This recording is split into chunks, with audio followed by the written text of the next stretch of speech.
Bueno, mis queridos hermanos, muy buenos días, buenas madrugadas a todos los presentes. 5:03 de la madrugada. Estamos estudiando el Salmo 57. Salmo 57. Este es plegaria pidiendo ser liberado de los perseguidores. Los salmos están llenos, ¿no? de cánticos, recordemos que son cánticos, que el salmista pide mucha protección y esto no sé, no nos vamos a cansar. Dice el apóstol Pedro, le escribió a una iglesia y le dice, no me voy a cansar de repetirles, ¿sí? De repetirles siempre esta enseñanza. Y el salmo anterior, el salmo 55 también, el 56, 55, el 54, todos son plegarias pidiendo protección y del mismo autor, ¿no? Sí, de el rey David. Ya aquí dice al músico principal, sobre no destruyas Micmac de David cuando huyó de delante de Saúl a la cueva. ¿Ok? Entonces vamos a leer este salmo y no nos vamos a cansar de repetir estas enseñanzas. Amén. Porque nosotros debemos recordar que cuando tenemos problemas, cuando hay necesidades, debemos acudir a Dios, debemos acudir a ese Padre Celestial. A veces, no sé, cuando usted es padre, para los que son padres de familia aquí, cuando usted es padre, usted espera que sus hijos le pidan, pero cuando usted ve que su hijo no le pide, usted lo deja que vaya tomando sus propias decisiones y se vaya volviendo independiente. Ahora, en Jesucristo no somos independientes, realmente necesitamos de Él. Alguien dirá, pero entonces, ¿por qué Dios no me ayuda? Si Dios existe, ¿por qué Él no me ayuda? Bueno, déjeme decirle que Él no está en la obligación de ayudar, ¿ok? Es una relación de padre a hijo. ¿Eso qué significa? Significa que usted debe tener esa relación y esa dependencia, esa sencillez, humildad, esa honra hacia Él. Y ahí sí miramos si Él tiene que ayudarle a usted. ¿Sí? Vamos a leer entonces este salmo que dice, Salmo 57, versículo 1. Ten misericordia de mí, oh Dios, ten misericordia de mí, porque en ti ha confiado mi alma y en la sombra de tus alas me ampararé hasta que pasen los quebrantos. Clamaré al Dios altísimo, al Dios que me favorece. Él enviará desde los cielos y me salvará de la infamia del que me acosa. Selah, ese Selah, no nos cansaremos de repetirlo, significa que el salmista, el escritor, hasta ahí dejó, se fue y ahora retoma en el versículo, ahí mismo en ese capítulo, versículo, está la división, Dios enviará su misericordia y su verdad. Mi vida, versículo 4, está entre leones, estoy echado entre hijos de hombres que vomitan llamas. Sus dientes son lanzas y saetas y su lengua espada aguda. Exaltado sea sobre los cielos, oh Dios, sobre toda la tierra sea tu gloria. Red han armado a mis pasos, se ha abatido mi alma. Hoyo han cavado delante de mí, en medio de él han caído ellos mismos. Selah. Otra vez vuelve a descansar, medita y regresa después de X o Y tiempo, no sabemos cuándo. Versículo 7. Pronto está mi corazón, oh Dios, mi corazón está dispuesto. Cantaré y trovaré salmos. Despierta, alma mía, despierta, salterio y arpa. Me levantaré de mañana, te alabaré entre los pueblos, oh Señor. Me levantaré de mañana, mire, interesante. Cuando usted tiene un problema, allá que el salmista varias veces nos lo ha dicho y hoy no lo vuelve a repetir. Alguien que me diga, ¿cuál es la enseñanza principal que el Señor nos viene mostrando a través de los salmos? Que cuando usted tiene problemas, ¿qué debe ponerse a hacer? ¿Quién me lo recuerda? Alabar. Eso. Amén. Alabar. Versículo 9, te alabaré entre los pueblos, oh Señor, cantaré de ti entre las naciones, porque grande es hasta los cielos tu misericordia y hasta las nubes tu verdad. Exaltado sea sobre los cielos, oh Dios, sobre toda la tierra sea tu gloria. Bueno, aquí vamos a retomar esta enseñanza que es repetitiva, ¿sí? Y esa enseñanza tiene como fundamento, como base para aquellas personas que la quieran, perdonen la redundancia, enseñar a otros. La enseñanza es que la alabanza, oído, la alabanza es un arma de guerra. Présteme atención a lo que le voy a decir. La alabanza para el cristiano no es el mero hecho de hablar o de expresar un sentimiento, no. Hay personas que confunden la palabra alabanza con la palabra alegría, con la palabra gozo, y déjeme decirle que no es tan cierto. Pero hermano, hay que cantar con alegría y gozo, sí, eso es cierto, hay que cantar con alegría y gozo. Pero la verdadera alabanza es aquella que usted levanta también en medio de los problemas, las necesidades, dificultades. Por ejemplo, la palabra alabar del hebreo halal, H-A-L-L-A-L, halal, esa palabra alabanza significa exaltar, engrandecer, ¿verdad? Exaltar y engrandecer. Pero es muy fácil exaltar y engrandecer al Padre Celestial o a su Hijo Jesucristo. Es fácil cuando usted tiene el estómago lleno, la nevera llena, cuando usted se gana un premio, cuando usted tiene trabajo y empresa. Es fácil, eso es fácil, me hago entender. Pero la verdadera alabanza nace de salmistas como este, que noten si ustedes, no sé si se dan cuenta psicológicamente, cómo él utiliza unas figuras literarias, ¿sí? Para decir en el estado en que se encuentra. Póngale cuidado que él dice aquí en el versículo 4, mi vida está entre leones, estoy echado entre hijos de hombres que vomitan llamas, sus dientes son lanzas y saetas, y su lengua espada aguda. Si logramos mirar, al salmista no le está yendo muy bien, al rey David realmente tiene un problema grande. ¿Y qué le está pasando a David? Bueno, vamos a leer entonces, por favor, Salmo 57, primer libro de Samuel, capítulo 22, versículo 1. Vamos a leerlo. Primer libro de Samuel, capítulo 22, para entender el contexto de este salmo. Primer libro de Samuel, capítulo 22. ¿Quién es tan amable y lo lee, por favor? El versículo 21.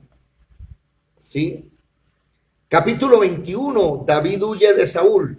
A ver, ¿alguien lo puede leer, por favor? ¿Quién de los presentes tiene lista la Biblia? ¿Dónde está Edelmira, Ramoncho? Prendan las cámaras, muchachos. Florian, déjense ver.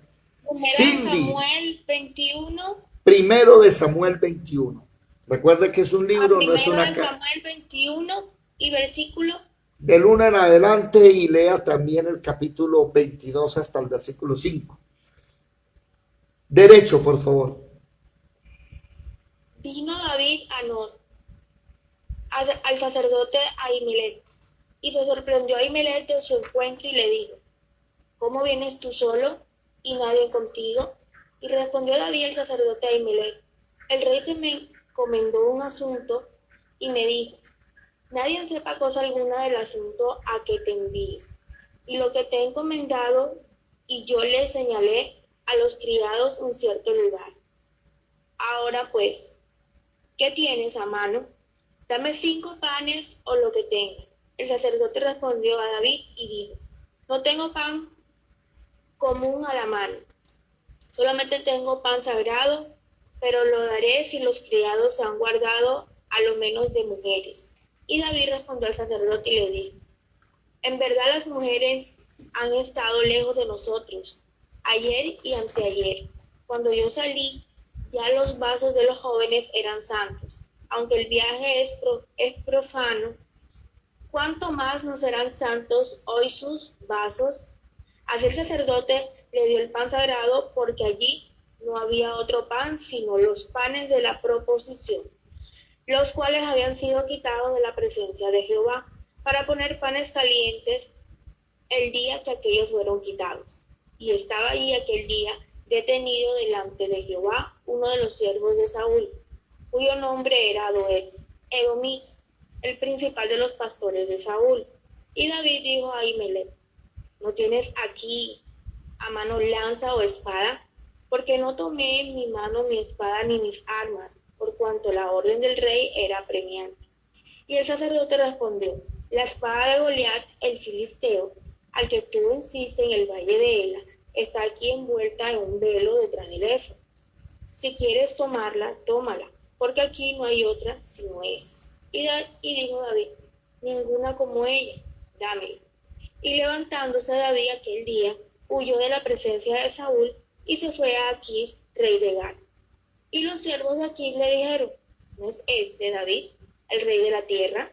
¿No es este de quien cantaba en la danza diciendo: hirió Saúl a sus 1000 y David a sus 10,000? Y David puso en su corazón estas palabras y tuvo gran temor de Aquis, rey de Gat, y cambió su manera de comportarse delante de ellos, y se fingió loco entre ellos, y escribía en las portadas de las puertas, y dejaba correr la saliva por su barba. Y dijo: Aquis a su siervo: he aquí, ¿veis que este hombre es demente? ¿Por qué lo habéis traído a mí? ¿Acaso me faltan locos para que hayáis traído a este que hiciese de loco delante de mí? Había de entrar en mi casa. Sí, el micrófono, Ahora, el 22, algo pasó que el micrófono se bajó ahorita al final. Dale. y yéndose luego David de allí, huyó a la cueva de Adulam. Y cuando sus hermanos y toda la casa de sus padres lo supieron, vinieron allí a él. Y se juntaron con él todos los afligidos y todo el que estaba endeudado, y todos los que se hallaban amargura de espíritu. Y fue hecho jefe de ellos y tuvo consigo como 400 hombres. Y se fue David de allí a Mizpa de Moab y dijo al rey de Moab: yo te ruego que mi padre y mi madre estén con vosotros, hasta que sepan lo que Dios hará de mí. Los trajo, pues, a la presencia del rey de Moab, y habitaron con él todo el tiempo que David estuvo en el lugar fuerte. Pero el profeta Gad dijo a David: no te estés en este lugar fuerte, anda y vete a tierra de Judá. Y David se fue y vino al bosque de Ajaré. Ok, yo no sé si lograron como comprender la situación. Para los que tal vez no comprendieron, les voy a dar un contexto. David, siendo un muchachito, un pelado, ponle tú de 14, 16 años máximo, todavía no era un hombre realmente. ¿Y por qué lo sabemos? Porque los hermanos de David estaban en el ejército en la guerra y David no. David estaba pastoreando las ovejas de su padre Jetro, de su padre Isaí, perdón. Eh, y el rey Saúl no encontraba cómo acabar con los filisteos. Ahí está la historia de Goliat. Y el papá le dice a David: vaya, llévele esta comida a sus hermanos, que llevan días allá en el frente de batalla. Eran 40 días exactamente.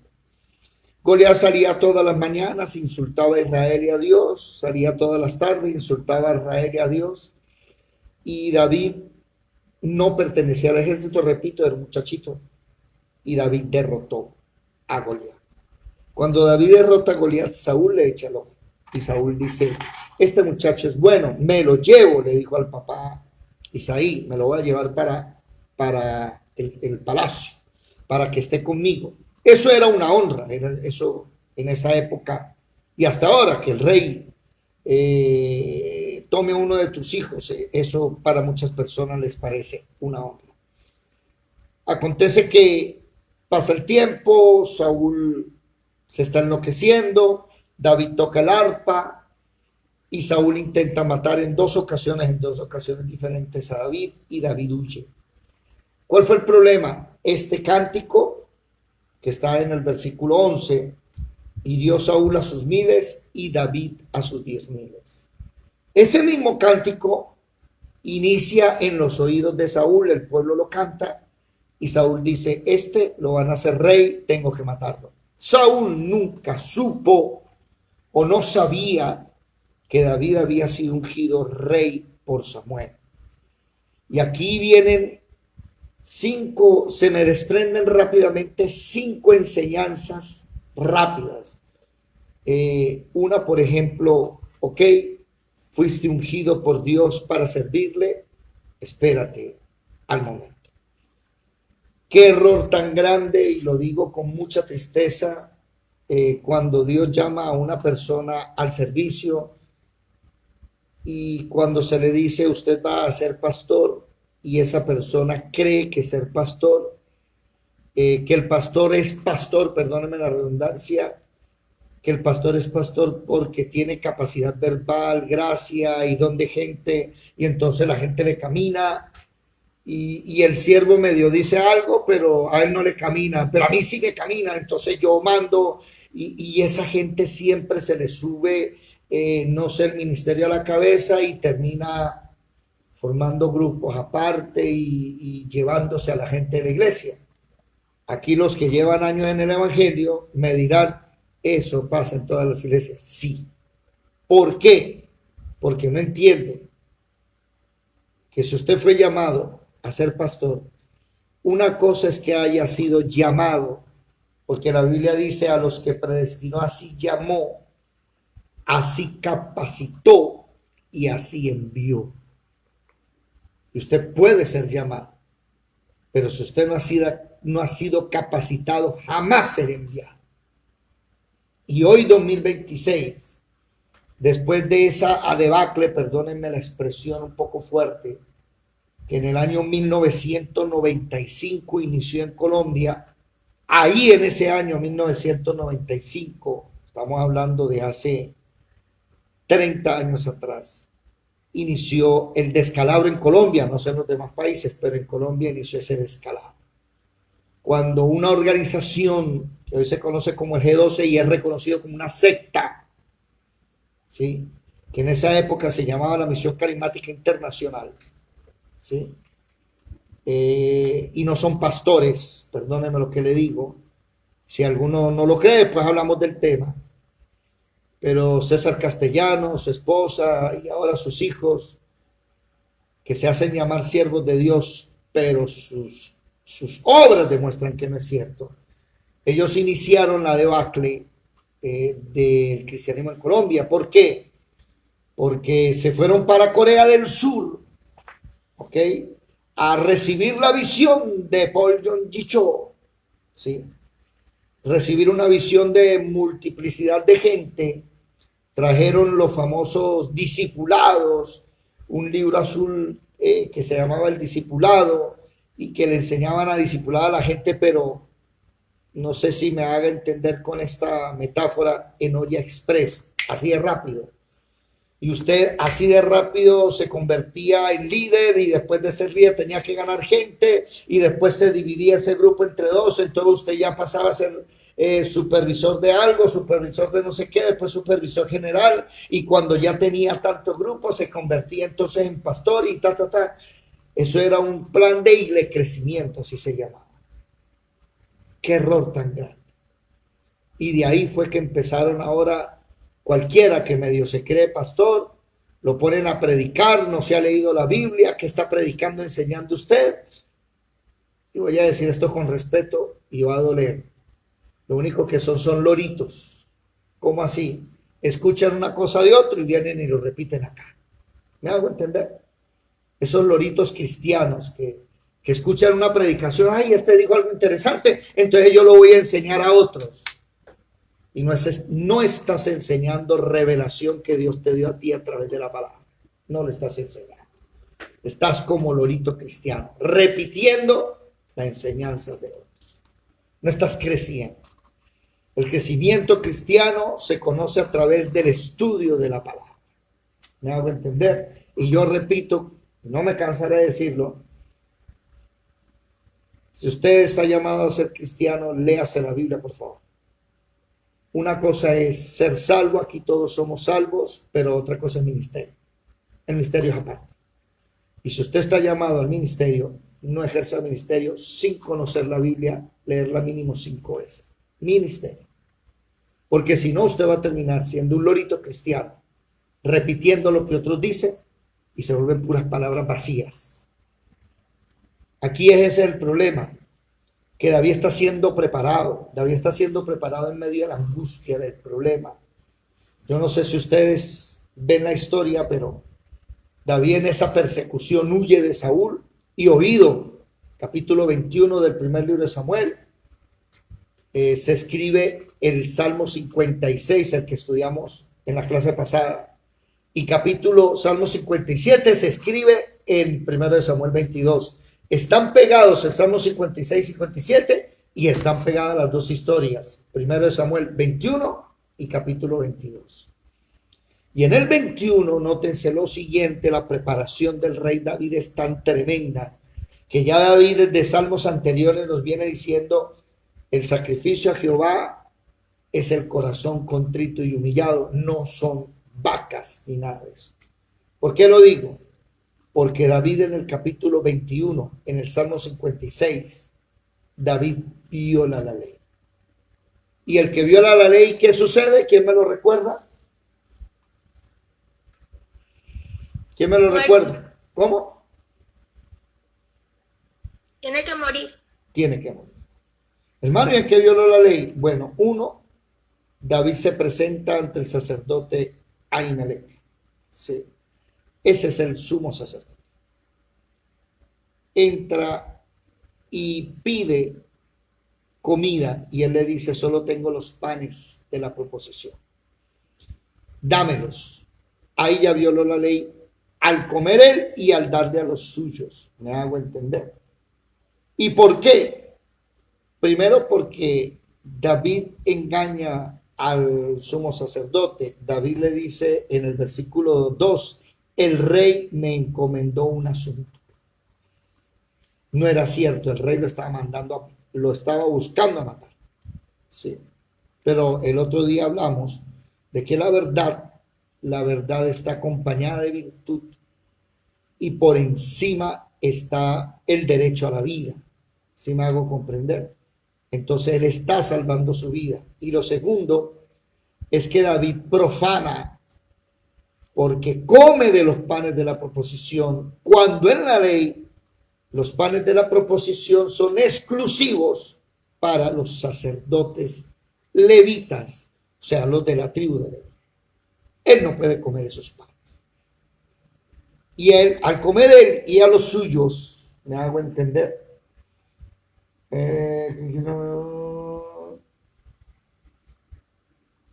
al comer él y los suyos, por ese acto merece la muerte. Pero ¿por qué Dios no lo mató? Esa es la pregunta, ¿no? ¿Por qué Dios no lo mató? Porque David oído conocía la gracia. Aunque no estaba en el tiempo de la gracia, como hablan los dispensacionalistas, que de la cruz para aquí es la gracia. Si usted es dispensacionalista o no lo es, bueno, es una manera en que usted ve los tiempos de la Biblia, el tiempo de la ley desde el monte del Sinaí hasta la cruz del Calvario y el tiempo de la gracia desde la cruz del Calvario hasta los días de hoy. Pero el problema es que usted ve la gracia en la Biblia. Por ejemplo, el profeta Elías en el monte Carmelo hace con 12 piedras un altar. Los 450 profetas de Baal no pudieron hacer nada, todo el día gritándole a su Dios. Elías se burlaba y les decía: debe ser que está dormido, ocupado. Y ya a la hora del sacrificio, del continuo sacrificio, se levanta el profeta Elías, arregla el altar, habla a Dios y desciende fuego. Ahí violó la ley.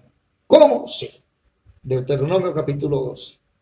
Las ofrendas, los holocaustos, los sacrificios se hacen en el tabernáculo.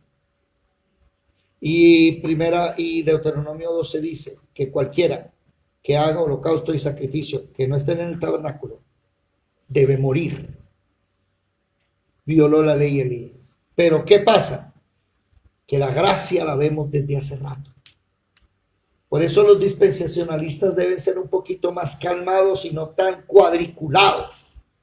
A mí me gusta el dispensacionalismo, pero como para tratar de entender la Biblia, ¿no? Entonces, para yo aprender la Biblia, aprendí, por ejemplo, primero la dispensación de los ángeles. O sea, antes de que existiera Adán y Eva, había unos ángeles en el cielo, una rebelión. Ezequiel capítulo 28, Isaías 12 o 14, 12, y de cómo el diablo se sienta en el trono y Dios lo castiga y lo manda para la tierra. Eso es antes de Adán. Por eso la tierra está desordenada y vacía. Dios es un Dios de orden, no hace nada desordenado. Lo mandó a la tierra. Esa es la dispensación de los ángeles. Después viene la dispensación de la inocencia con Adán y Eva. Ellos eran inocentes, estaban desnudos, no conocían pecado, nada. Entonces, después de la caída del hombre viene la dispensación de la conciencia. El hombre cae y comienza la conciencia. Por ejemplo, ¿cómo se llama? José. José le dice a la esposa de Potifar: mi señor Potifar, su esposo, me puso por encima de todas sus cosas, menos de usted. No puedo tocarla, no me seduzca. Entonces, si usted se va, ¿de dónde sacó José eso? Si no hay ley, la ley no ha llegado todavía. Se llama conciencia, ¿me hago entender? Por eso le llaman la dispensación de la conciencia. Por eso Abraham le dice a el faraón y le dice a Abimelech, rey de los filisteos: es mi hermana. No le dice mi esposa. Le mintió, no, si era su media hermana, era hijo de su papá, pero lo que no dijo fue que era su esposa. Por eso digo, la ley de la conciencia. ¿Sí me hago entender? La dispensación de la conciencia. Así yo puedo entender la Biblia, ¿sí? Puedo entender la Biblia y puedo comprender que hay unas dispensaciones para medio entenderla, pero no me arraigo, me hago entender. No soy cuadriculado como si Dios fuera cuadriculado. Y después de la dispensación de la conciencia viene la dispensación de la ley. Después de la ley viene la de la gracia. La ley Moisés hasta la cruz del Calvario, la gracia de la cruz del Calvario hasta estos días. Después, cuando termine estos días, viene la ira de Dios, que son 7 trompetas. Después viene el milenio y después viene... Ahora, repito, usted puede estudiar la Biblia para aprendérsela, así me la aprendí yo. Y me la sé porque utilicé esa herramienta, pero los dispensacionalistas se enfocan de tal manera en que cuidado, que la ley. Pero en la ley había gracia. Y David aquí debería morir y no muere, sino que sigue su curso, habiendo engañado al sumo sacerdote, habiendo comido de los panes de la proposición, no recibe castigo. Es más adelante, cuando se convierte en rey y se acuesta con la mujer de otro, de Urías el Eteo, y las manda a matar a Urías el Eteo y se hace el marido de ella y se la lleva al palacio, David ahí violó varias leyes que debería morir. Adúltero, por ejemplo. Homicida, por ejemplo. Ya con esas dos, la ley dice vida por vida, ojo por ojo, diente por diente, fractura por fractura, vida por vida. Ya debería David morir, pero no muere. Y si usted se pone a leer bien la historia, David, el profeta Natán se le aparece y David le dice, el profeta le dice: ya tu pecado ha sido remitido. Y no hizo ni un sacrificio, o sea, para ser perdonado. Ojo, Para que usted fuera perdonado, tenía que hacer sacrificios. David no. David se echó 7 días a llorar. Se puso 7 días y 7 noches. ¿Sí? Un momentico. Ya. Lloró, murió el bebé, se levantó y se acabó. Aquí vemos entonces varios, ¿cómo se dice? Varias cosas que Dios nos está enseñando. Y una de ellas, fundamental, de todo lo que he hablado y de lo que voy a hablar en el día de hoy, es que precisamente en medio de las dificultades, en medio de los problemas, en medio del dolor, cuando, como dice el Salmo 57, tus enemigos, dice el versículo 4, son leones, son hijos que de su boca salen llamas de fuego, dientes son lanzas y saetas y su lengua espada aguda. Usted va a aprender una doctrina fundamental, y es que la alabanza es el arma que tú tienes, no la acción. Alaba a Dios. Vamos a buscar un momentico este texto importantísimo, ¿sí? Vámonos para golpe de espada. Es la alabanza. Este texto es importante. Cindy, ¿tú recuerdas cuál es ese texto? Hay una canción que muchos hemos cantado, ¿cierto? Hemos cantado golpe de espada, es la alabanza, golpe de guerra que sale de Dios, canto de gloria, dan la victoria. Bueno, cuando usted quiere enseñar de este tema, se va a ubicar, vámonos para Isaías capítulo 30, versículo 32. Isaías 30, 32, ¿sí? Y cada golpe de la espada justiciera que asiente Jehová sobre él, será con panderos y con arpas, en batalla tumultuosa peleará contra ellos. Ese texto de Isaías, capítulo 30, 32, a partir de ahora, se va a convertir en el texto central cuando usted vaya a hablar con una persona y esa persona tenga problemas, tenga necesidades, esté siendo perseguida, esté siendo vituperada. Usted le va a enseñar y le va a decir, no haga nada, quédese quieto y cante, ¿sí? Ahí, usted le va a hablar del salmo que estamos leyendo, Salmo 56, Salmo 57, 54, 55, ¿sí? Y si usted lo lee bien, usted se dará cuenta que está pidiendo plegarias, ¿sí? Y lo que hace es, 54, 6, alabaré tu nombre. 55, 10, capítulo 55, versículo 16 y 17. En cuanto a mí, a Dios clamaré, a Jehová me salvará, tarde, mañana y medianoche. Vamos a anotarlos en Isaías, vamos a Isaías, capítulo 30, 32. Afile su espada, mi hermano, para que quede bien afiladita. Y escriban. Salmos 54, 6. Punto y coma. 55, 16, 17. Punto y coma.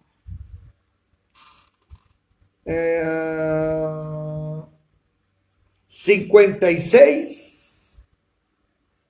Capítulo 56, versículo 10. 56, 10.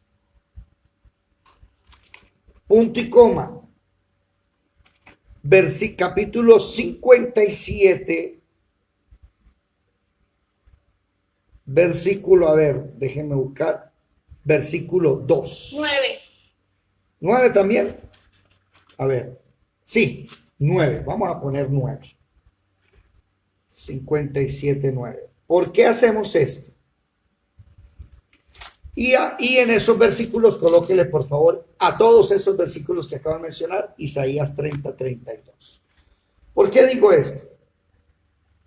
¿Y por qué hacemos este ejercicio? A ver, en el 54, ¿54 qué? 6. Isaías, ¿qué dije yo? 32, Isaías 32. En el 55, 16, 17, Isaías 32. En el 56, 10, Isaías 30. ¿30 qué? 32. Isaías 32. Ay, sí, 32. Gracias por corregirme. Casi me queda mal. Voy a corregirlo en todos. 30, 32, 30, 32. ¿Qué sucede, mis hermanos? Y voy a decir esto con mucho respeto.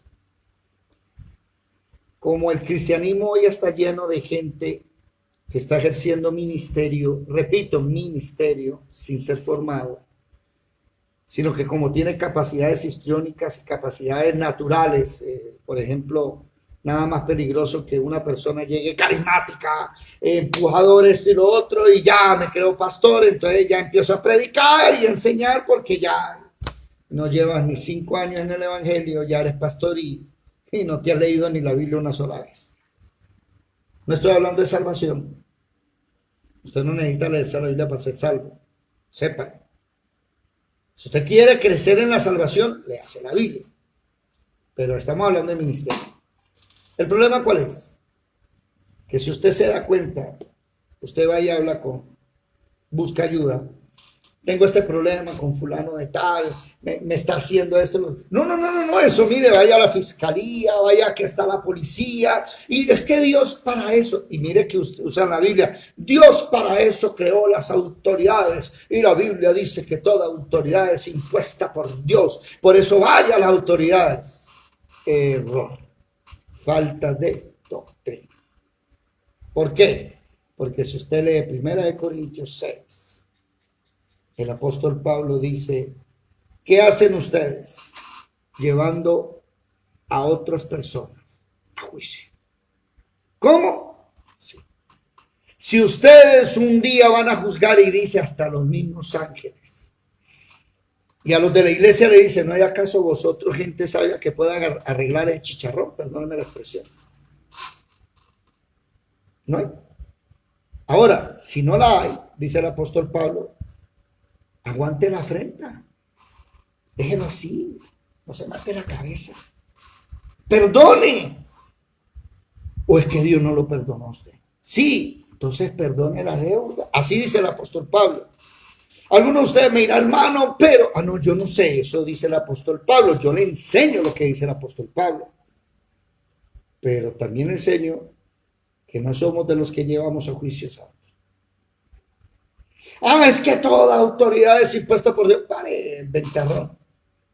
Que lo que está hablando ahí de autoridad es la monarquía. Está hablando el apóstol Pedro, el apóstol Pablo, de que hay que orar por los reyes, y esos reyes los mataron a ellos. A Pedro y a Pablo los mató el mismo rey. ¿Me hago entender? Nerón. Los mató el mismo rey. Al uno a filo de espada y el otro dice que de cabeza en una hoguera. Y ellos dijeron hay que sujetarse y hay que respetar. Pero se sujetaban a la palabra de Dios. ¿Cuál es el problema? Que hoy no hay monarquía. Y la gente no ha entendido que nos sujetamos a los gobiernos que hoy hay, como la democracia, que por la democracia mataron a Jesucristo. El pueblo votó. Pilato dijo, ¿a quién suelto? ¿A Barrabás o a Jesús? Y el pueblo democráticamente ejerció su voto y mataron a Jesucristo. Ahora, ¿toda autoridad es impuesta por Dios? Sí. El problema es que esta autoridad de la democracia es impuesta por los hombres. A Dios no le consulta. Si fuera por eso, Colombia tendría un problema hoy, 2026. Porque el verdadero cristiano diría, no voy a votar. ¿Por qué? ¿Por qué ni voto? ¿Por uno de izquierda, ateo? ¿O voto por uno de derecha, como el Tigre Esprella, que era ateo y se convirtió en cristiano para poder ganar los votos cristianos? Y ama la muerte porque hay que darle plomo a todo el mundo, cuando la Biblia dice benditos los bienaventurados, los pacificadores. O votamos por la palomita, que tiene como vicepresidente un hombre que ya está hablando de homosexualizar a los niños. ¿Sabe qué? mejor ni voto. Hermano, voto o no voto. Ah, no, sí, vaya y vote, hágalo, ejerza su derecho, pero debe estar creyendo que ellos van a traer solución. Presidente que se monte, el que sea, va a trabajar para el anticristo y lo que va a traer es problemas a Colombia. Punto. Me estoy haciendo entender. La correcta enseñanza, hermanos. Tenemos pastores que usan ahora el púlpito para decir, vote por fulano de tal. ¿Cómo así? Ah, es que tenemos que votar por Telesplaya. ¿Qué? ¿Y por qué? Manipulador. Que meses antes de lanzarse a la presidencia, dice que él no cree en fantasía, ni en cuentos, ni nada de eso. Que él no cree en Dios, que él es ateo, dijo. Y cuando se lanza a la presidencia, los pastores cristianos lo enamoran, oran por él, lo presentan en los púlpitos y le preguntan en una entrevista, ¿usted no es que era ateo? Sí, yo soy ateo. Y entonces, ¿por qué se casó por la iglesia cristiana? Católica, creo que fue. Y él dijo, porque uno por amor comete estupideces. Así dijo, llamó estupidez.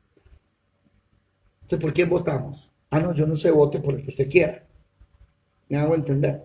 Vote. Es un derecho. Tampoco es una obligación, es un deber. Si usted quiere quedarse en la casa, no va a ser ni mal cristiano ni mal colombiano. La abstinencia debería ser también tener voz. Porque si la abstinencia tendría voz en Colombia, es más la abstinencia que los votos. ¿Sabían ustedes? Debería, o sea, todo presidente hasta el día de hoy y constitucionalmente debería ser nulo. ¿Por qué? Porque la abstinencia es más grande. Entonces, si la abstinencia tuviera derecho, la abstinencia diría, ninguno de esos nos sirve, cámbielos a todos, búsquenos a alguien que nos sirva.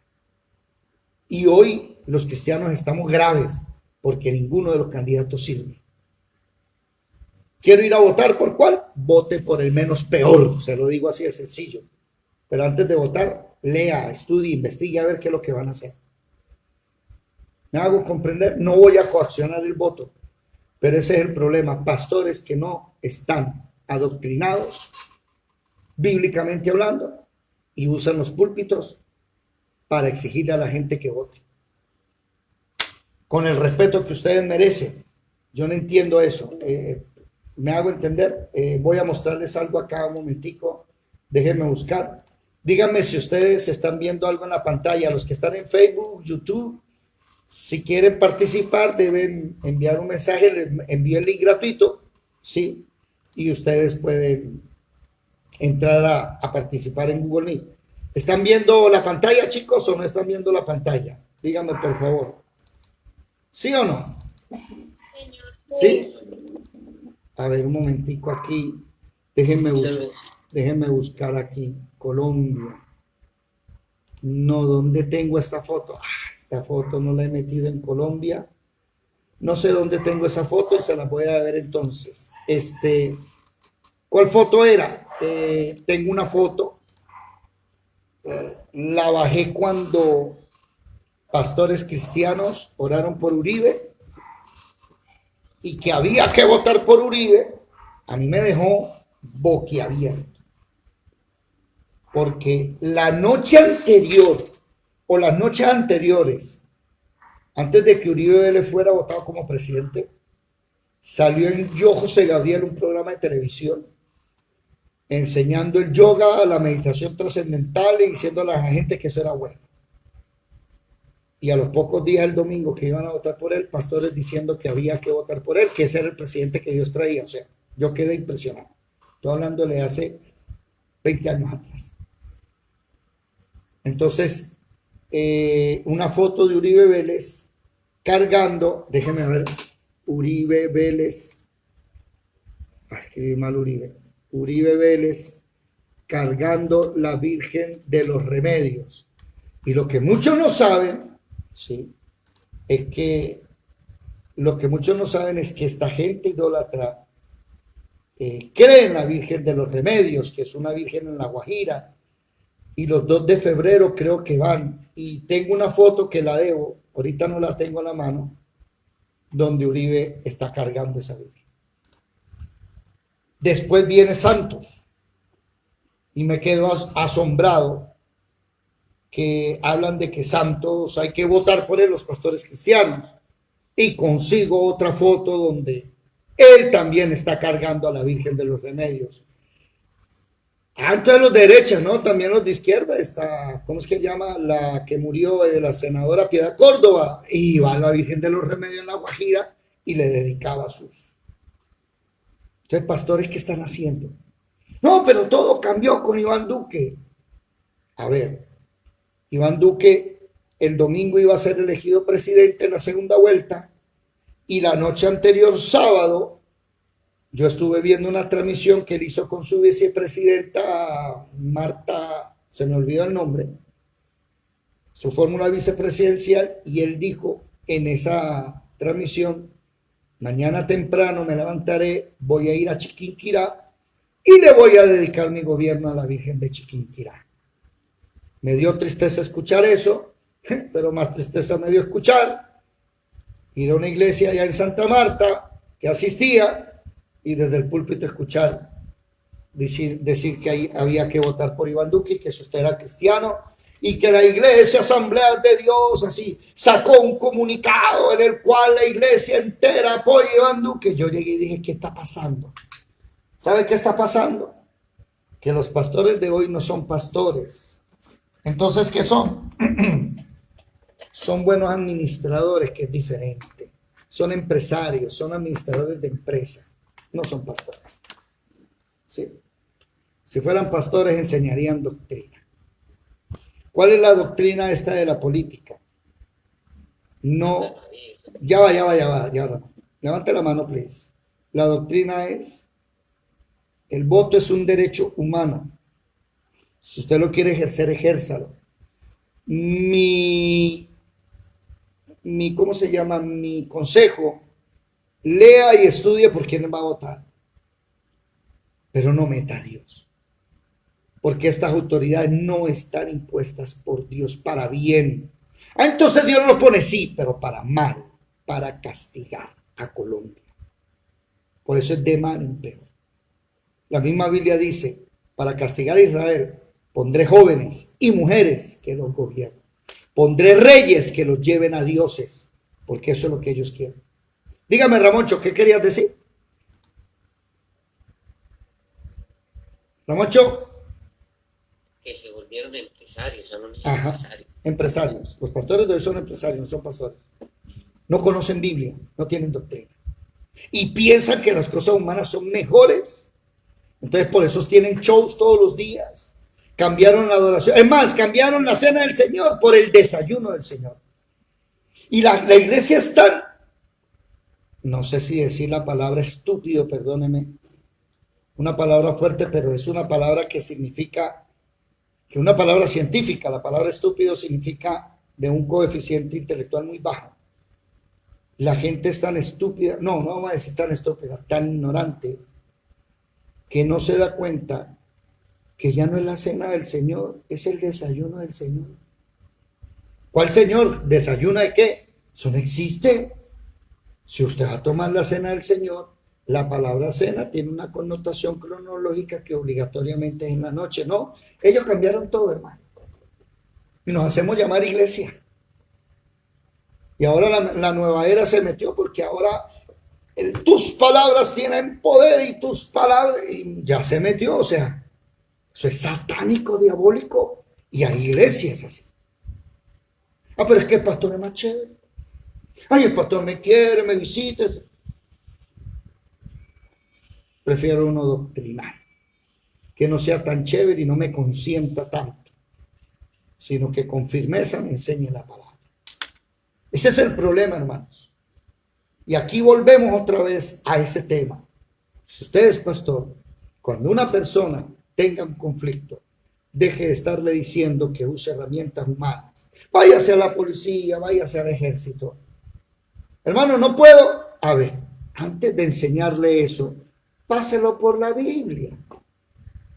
Hermano, estoy enfermo, voy a los médicos. Bueno, vaya si quiere, pero antes de ir allá, venga un momentico, vamos a los pies del Señor. ¿Por qué la gente quiere solucionar las cosas bajo sus conceptos humanos? Y bajo concepto humano, el cáncer, el SIDA, no tienen cura. no tienen vacuna. Porque no te vienes a Dios y haces las cosas como Dios dice. Y te sanas de ese cáncer, te sanas de ese SIDA, de esa hepatitis mortal, la hepatitis C. ¿Por qué haces las cosas como Dios dice? ¿Por qué no empiezas a comer lo que Dios dice? Dice 1 Timoteo capítulo 4. No, 3. 1 Timoteo 3. Dice que en los últimos tiempos la gente va a comer cosas que Dios no hizo. Así dice. No, el capítulo 4, sí, capítulo 4. Espíritus engañadores y doctrinas de demonios mandarán a abstenerse de alimentos que Dios creó. Y usted les dice, ¿quiere apio? No, yo no quiero apio. Vamos a comer remolacha. No. Doctrina de demonios. ¿Sabe qué es lo peor?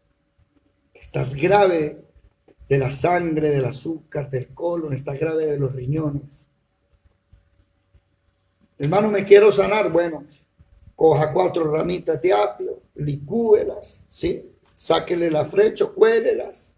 Esas 4 ramitas en 1 litro de agua, le echa 3 limones y se lo toma en toda la mañana. Un diurético se llama eso. Y la gente cree que es brujería. No, eso es científico. Piñita con sábila, la primera bebida del día. Piña con cristal de sábila. Adelgazas. Bota cálculos. Vas a comer avena al desayuno. Ay, no, yo no quiero. No, pero un pastelito de bocadillo, eso sí quiere, ¿verdad? Un todo rico grande, eso sí quiere, ¿verdad? ¿Cómo le entra de fácil una hamburguesa? Eso sí entra fácil. Pero usted le dice, remolacha, no. Habichuela, uy. Esa gente sabe que está diciendo, Dios se equivocó cuando hizo la habichuela. ¿Sabe por qué? Porque tú sigues doctrina de demonios. Así es sencillo. Lo dice 1 Timoteo 4. Cuando dice, todo lo que Dios creó es bueno y nada es desecharse. Lo que Dios creó, una pregunta, ¿Dios creó el perro? ¿Dios creó la Coca-Cola? ¿Por qué si desecha las verduras y eso no? ¿Por qué el suero costeño, que Dios no lo inventó y que es enemigo de los riñones, y tú estás mal de los riñones y sigues comiendo suero costeño? Doctrina de demonios. Porque no hay pastores que enseñen doctrina. Entonces va donde el pastor y el pastor mío va donde el médico creyendo que el médico lo va a sanar y no se han dado cuenta que en la medicina de hoy el problema no es el médico, es el sistema de salud, que se volvieron placebos y paliativos. No te van a sanar. Y entonces te van a quitar el dolor y te van a mantener enfermo para sacarte dinero. Esa es la doctrina de hoy, de ellos. No hay sanidad en ellos. En Cristo sí hay sanidad si haces lo que Él dice. Hermano, me quiero sanar. Bueno, la Biblia dice que entre más Biblia le metas al cuerpo y aprenda la palabra, más te vas a sanar. Proverbios capítulo 3. Toma sus palabras, guárdalas en tu corazón, medítalas de día y de noche, apréndalas, átalas a tu cuello y serán medicina a tu cuerpo, refrigerio a tus huesos. Pero prefieres seguir tomando pastillas y aguantarte el dolor de huesos, pero la Biblia no la lees todos los días, ¿verdad? No oras todos los... ¿Leíste hoy la Biblia? No, pero te tomaste la pastillita, sí. Le crees más a los hombres que a Dios. ¿Falta de qué? De doctrina. Cuando usted tenga un problema o alguien venga con un problema, usted le va a decir ¿qué? Isaías capítulo 30, versículo 2. Golpe de espada en la alabanza. Y usted va a pelear no con fuerzas. Ese es otro versículo que hay que anotar ahí. Alguien que me ayude. ¿Cuál es la que dice? No es con fuerza, sino con su espíritu. Vamos a buscarla aquí. Biblia. No es con fuerza ni con espada, algo así, sino con su espíritu. Eso está en Zacarías 4:6. Ahí en Isaías 30:32, escriba Zacarías 4:6. ¿Qué dice Zacarías 4:6? Dice, Entonces respondió y me habló diciendo, esta es la palabra de Jehová a Zorobabel, que dice, no con ejército ni con fuerza, sino con mi espíritu, ha dicho Jehová de los ejércitos. No es con fuerza, ¿sí? No es con ejércitos. Ay, es que llamemos al ejército para que la guerrilla. No, doble rodilla.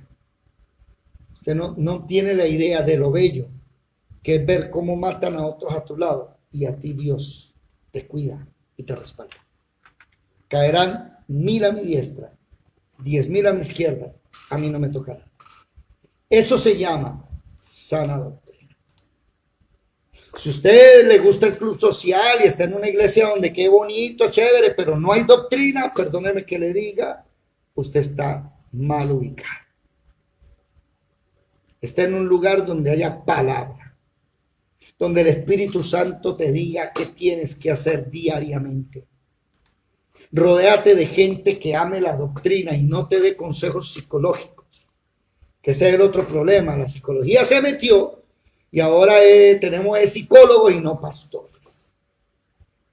Entonces usted haga esta terapia, mire, y emplea la regresión trascendental. Entonces mire, que es que cuando usted era niño, cuando la Biblia dice, de modo que si alguno está en Cristo, nueva criatura es, las cosas viejas pasaron. No, es que usted, su mamá no lo quiso, su papá lo abandonó y por eso usted tiene trauma. No. Qué bello que hemos leído 4 capítulos y creo que hasta más seguidos, donde es una sola enseñanza. Cuando los enemigos te ataquen, no pelees. Arrodíllate y alaba a Dios. Él sigue vivo y Él te va a salvar. Y cuando seas salvado, la gloria no se la darás ni al gobierno, ni a la policía, ni al ejército. Se la darás solo a Él. Se nos acabó el tiempo, mis queridos hermanos. Nos vemos mañana a las 5 de la mañana. Juicioso.